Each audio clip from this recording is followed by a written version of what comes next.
आज के बाद कोई वीर मत कहना, मैं समझ गया धरती का यह गोल पिंड वीरों से खाली हो चुका है। अब लखनलाल कैसे सहते। पहली बार तो सारा रोष पी गए कि गुरुजी बोलेंगे, भैया बोलेंगे, ये मुझसे बड़े हैं। जब दोनों में से कोई नहीं बोला तो लखनलाल खड़े हो गए। किसी ने कहा आप काहे खड़े हो गए? बोला कि भैया पर आँच आई है, वीरता पर सवाल उठा है। लखनलाल जी शेष के अवतार हैं। सर्प के पास मड़ी होती है, मड़ी पर कोई आँच आए तो फड़ी अपने आप खड़ा हो जाता है। ये रघुकुल मणि है और जब इनके ऊपर बात आई तो शेषावतार लक्ष्मण जी क्यों ना खड़े होते, खड़े हुए आसन से। आज जनक जी जैसे ज्ञानी, बड़े बड़े ऋषि मुनि जिनके सामने बैठ करके शास्त्रार्थ और ब्रह्म की चर्चा करते हैं, ऐसे जनक जी महाराज आज जब उन्होंने पूरी सभा में राम जी के होते हुए कहा कोई वीर नहीं है, अब लखनलाल खड़े हुए आसन से और आज जनक जी की ओर देखकर कहा भैया मुझे क्षमा करिएगा, बिना आज्ञा के लक्ष्मण प्रथम बार कुछ बोलने जा रहा है, पर बोलना आवश्यक था। आप में से कोई नहीं बोला इसलिए मुझे बोलना पड़ रहा है। अरे कही जनक जैसे अनुचित बानी, जनक जैसे अनुचित बानी, अरे वीर्यमान रघुकुल मणि जानी, वीर्यमान रघुकुल मणि जानी, सुनहु भानुकुल पंकज भानु, सुनहु भानुकुल पंकज भानु, मैं कहूँ सुहावन कछु अभिमानु, सुहावन कछु अभिमानी। लखनलाल ने कहा भैया आज जनक ने जैसे शब्दों का प्रयोग किया इनको नहीं करना चाहिए था। ये ज्ञानी जनक जी हैं और क्या इनका ज्ञान इनको ये तक ना समझा सका कि तारिका को मारने वाला, मारीच को फेंकने वाला, सुबाहु का संगार करने वाला और इनकी गुरु माँ का उद्धार करने वाला कोई साधारण नहीं हो सकता है। जिस सभा में रघुवंश शिरोमणि श्री राम जी बैठे हो, आज उस सभा में कोई ऐसा बोल गया कि धरती पर कोई वीर नहीं है। जनक जी को वीरता का प्रमाण चाहिए। मुझे एक बार आज्ञा दे करके देखिए ये धनुष की क्या विसात है। प्रभु एक बार आज्ञा दो।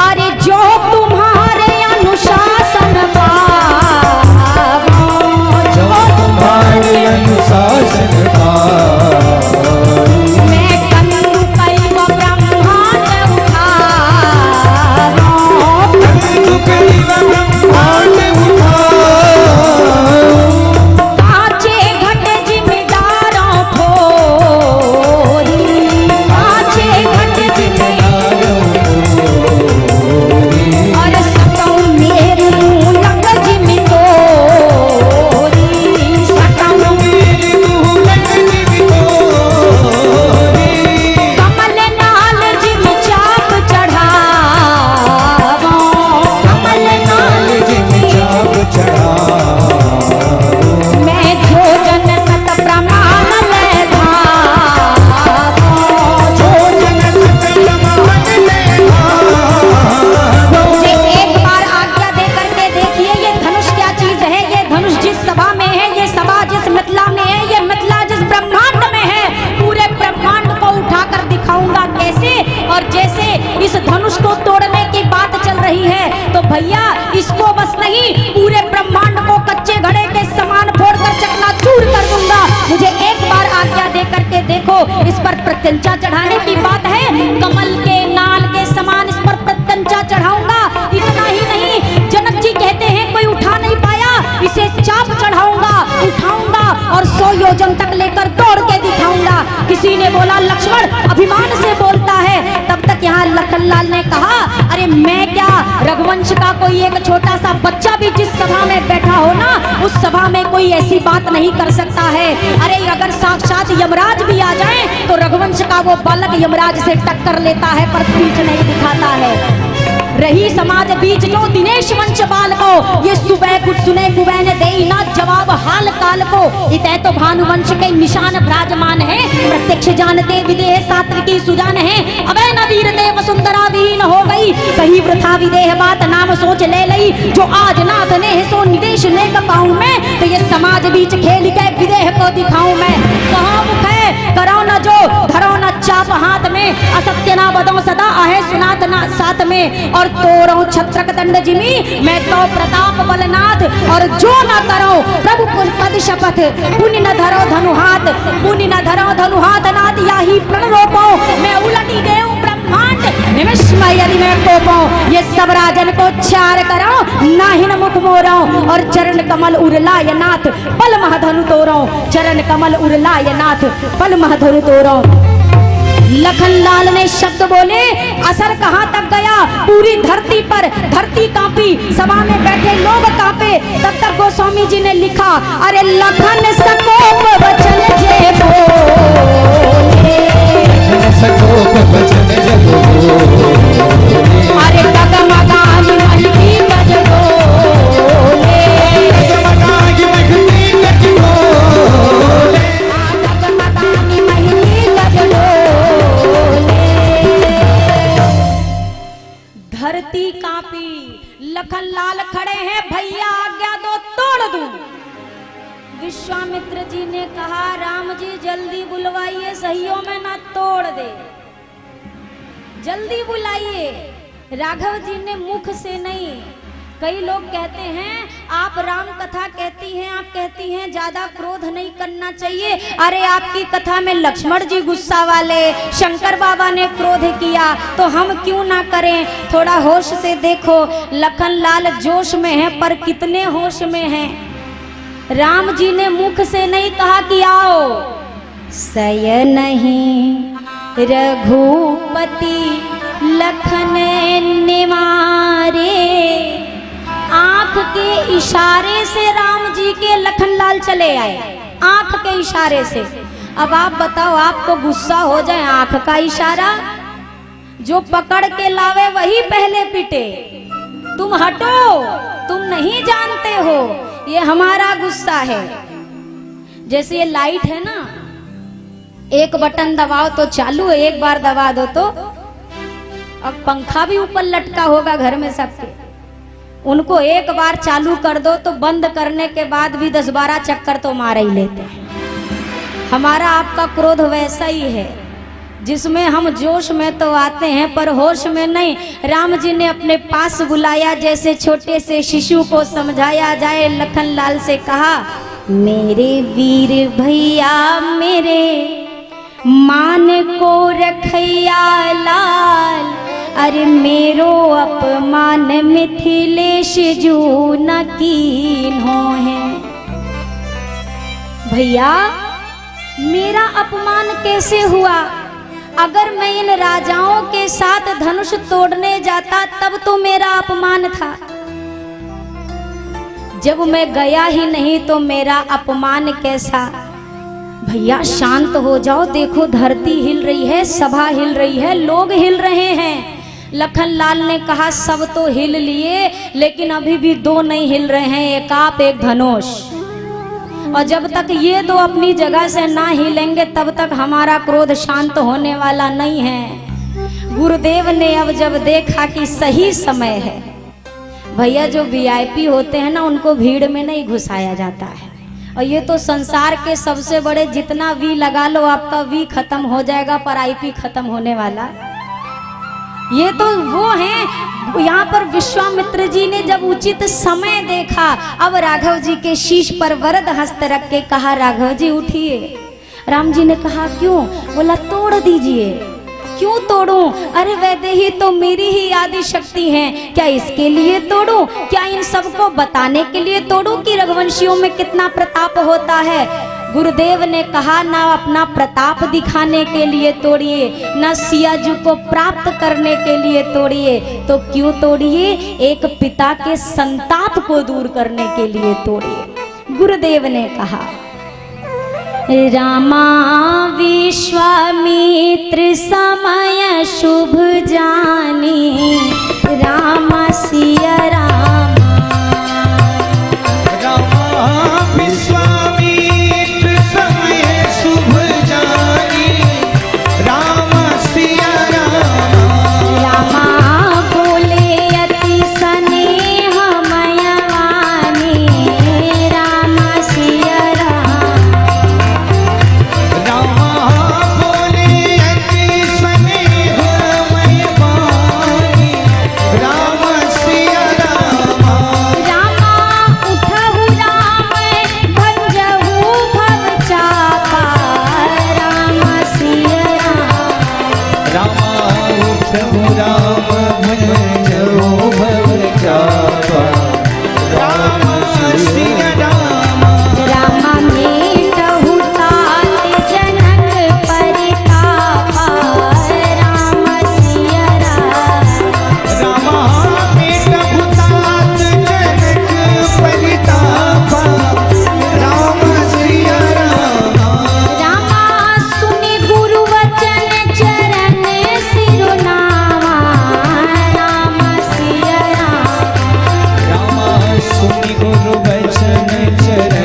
स्वामी राम सिया राम।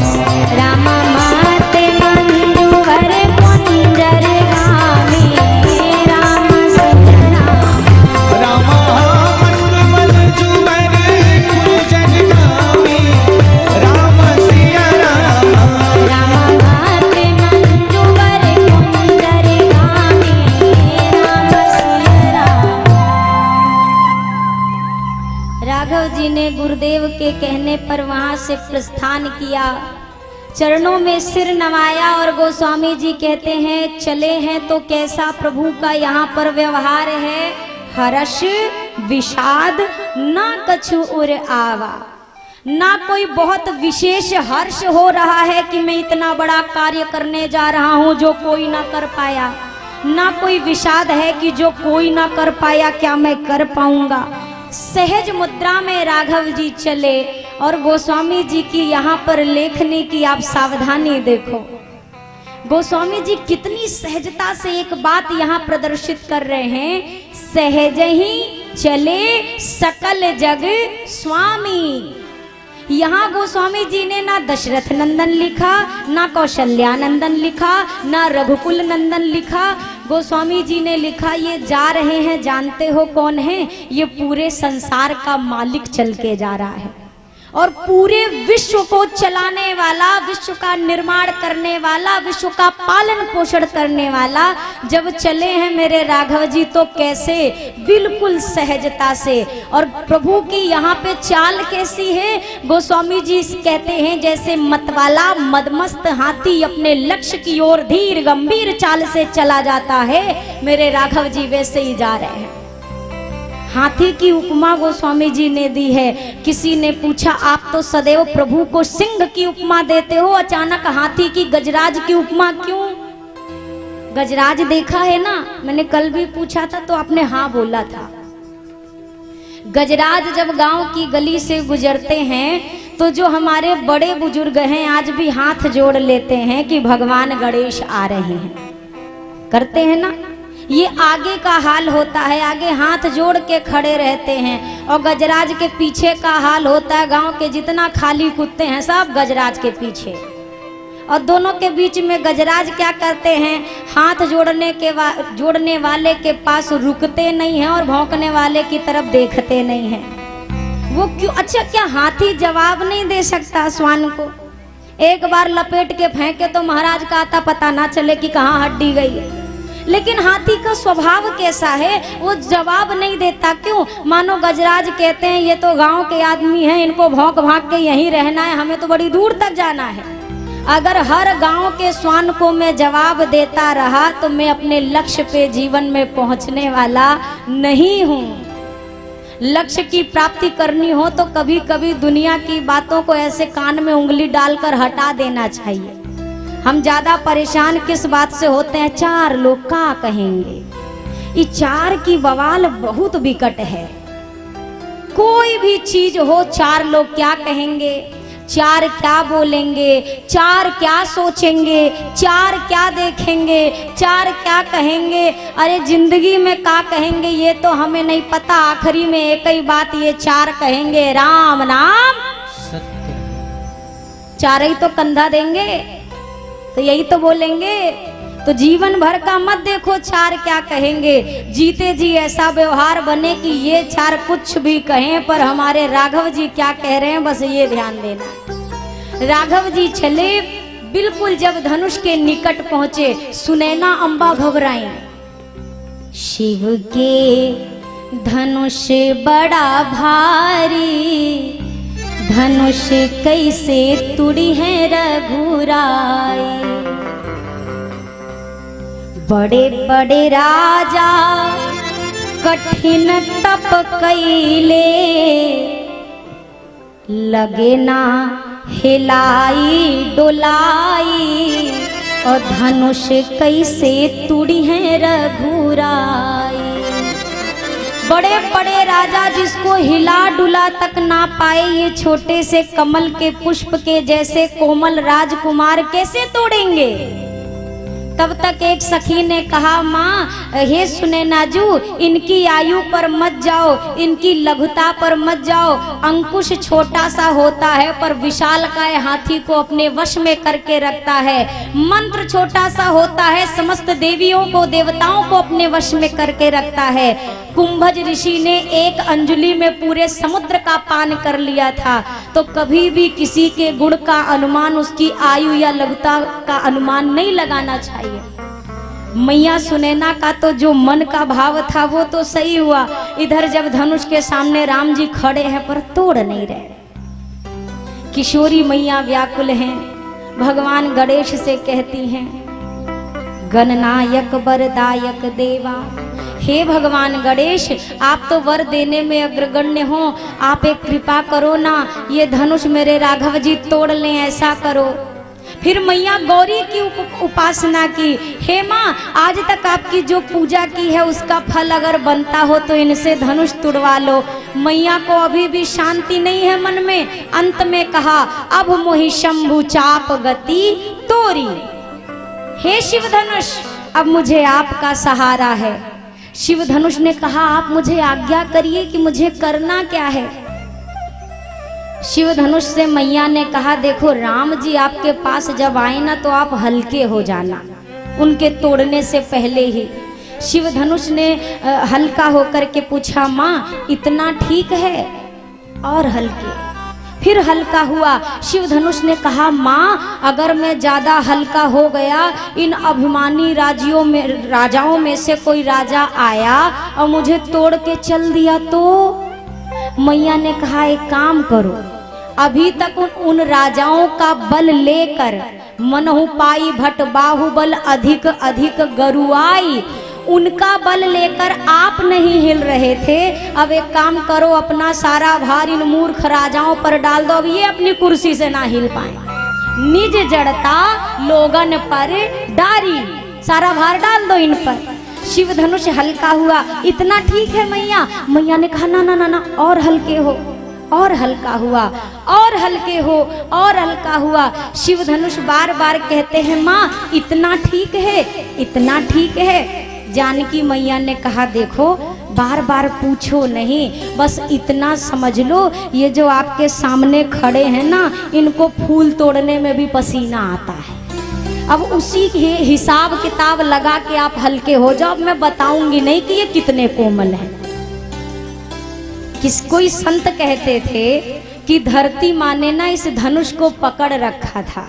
क्यों? कि मेरी बेटी, मेरी पुत्री किसी अभिमानी के हाथ में नहीं जानी चाहिए।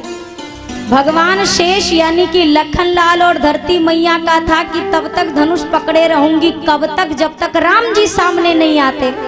धरती माँ ने कहा, तो लेकिन मुझे पता कैसे चलेगा कि अब राम जी आ गए हैं धनुष तोड़ने?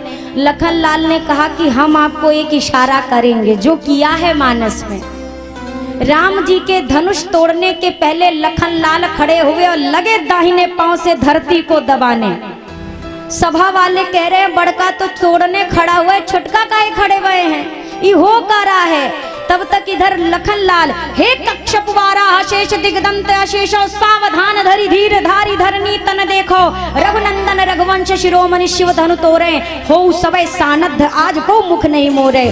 सभी सावधान, हे कक्षप, हे शेष, हे वराह, सभी लोग सावधान होकर अपनी अपनी स्थिति को मजबूत कर लीजिए। मेरे रामचंद्र जी, मेरे भैया धनुष का खंडन करने जा रहे हैं। कहीं ऐसा ना हो कि धनुष की भयंकर टंकार से पृथ्वी का छोर आपके मुख से निकल जाए। सावधान सावधान सावधान। सभी को सावधान किया। राघव जी ने देखा सारी व्यवस्था पक्की हो गई। अब राघव जी ने धनुष की ओर देखा। कैसे देखा?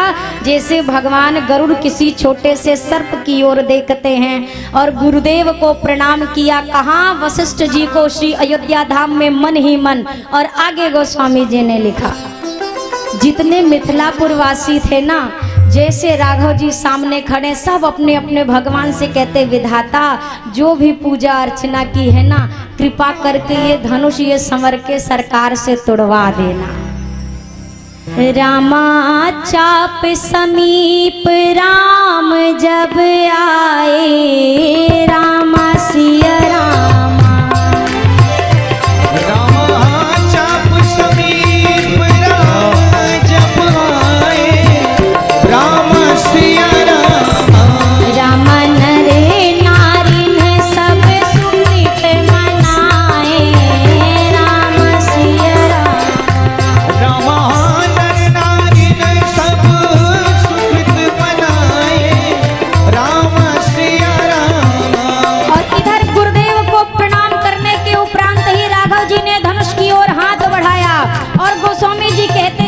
की ओर हाथ बढ़ाते ही पूरी सभा में प्रकाश फैल गया। सब अपनी आंखों को मल रहे हैं और एक घटना घटित हुई। अरे गुरु ही प्रणाम मन ही मन की, हाँ गुरु ही प्रणाम। अरे अति लाघव उठाय धनुष, अति लाघव धनुष को उठाया और आगे क्या हुआ गोस्वामी जी कहते हैं, अरे लेत चढ़ावत खेचत गाढ़े, लेत चढ़ावत, अरे काहू न लखा दे कि सब ठाड़े, काहू न लखा दे कि सब ठाड़े। राघव जी ने धनुष को उठाया कब, चाप को चढ़ाया कब, और जो ही प्रत्यंचा को कर्णों तक खींचा है, दो भागों में धनुष टूटा, भयंकर टंकार हुई। उस टंकार के साथ लोगों के नेत्र खुले और जब नीचे दृष्टिपात किया, धनुष दो भागों में टूटा, धरती पर पड़ा था। और गोस्वामी जी ने कलम उठाई और लिख दिया, अरे तेहि छन राम माध्य धनु तोरा, तेहि छन राम हरे भुवन धुनि घोर कठोरा, हरे भुवन धुनि घोर कठोरा। हरे भुवन धुनि घोर कठोरा। जैसे ही धनुष को टूटा हुआ देखा और धनुष टूटने के साथ एक भयंकर जो आवाज हुई, सभी देवताओं ने कानों पर हाथ रख लिए। सूर्य भगवान के रथ की दिशा बदल गई। कहना शुरू किया, कोदंड खंडेउ, कोदंड खंडेउ। गोस्वामी जी ने कहा, राम तुलसी जयति वचन उचारहि, बोलिए सियावर